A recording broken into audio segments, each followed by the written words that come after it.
Hello শিক্ষার্থীরা, সবাই কেমন আছো? আশা করি সবাই ভালো আছো। তো আজকে তোমাদের সাথে আলোচনার টপিক হচ্ছে ডায়ালগ সাজেশন, অর্থাৎ এই কয়েকটি ডায়ালগ যদি তুমি ভালোভাবে পড়ো তাহলে আশা করা যায় তুমি বোর্ড এক্সামে এগুলো কমন পাবে।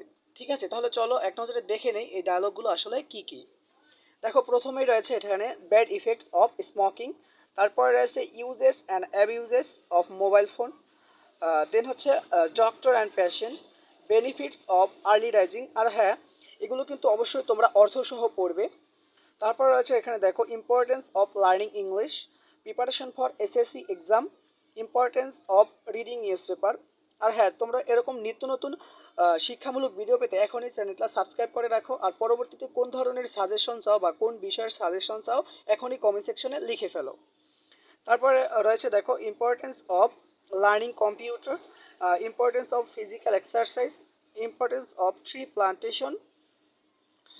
তারপর আছে এখানে দেখো future plans after SSC exam. এগুলো কিন্তু খুবই ইম্পর্টেন্ট, এগুলো আমি সব বোর্ড অ্যানালাইসিস করে দেখেছি, এগুলো সবগুলো বোর্ডে মানে টপে রয়েছে। তারপরে দেখো এখানে importance of education and the development of a nation. তারপরে আছে দেখো on the impact of technology on our education.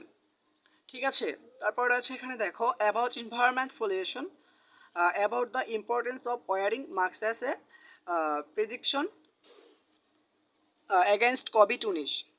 ঠিক আছে, এই 15টি ডায়লগ যদি তুমি ভালোভাবে অর্থসহ মুখস্থ করো, আশা করা যায় তুমি মানে কমন পাবে বোর্ডে। ঠিক আছে, তাহলে আজকে এ পর্যন্তই, দেখা হবে কোনো পরবর্তী ভিডিওতে। ধন্যবাদ।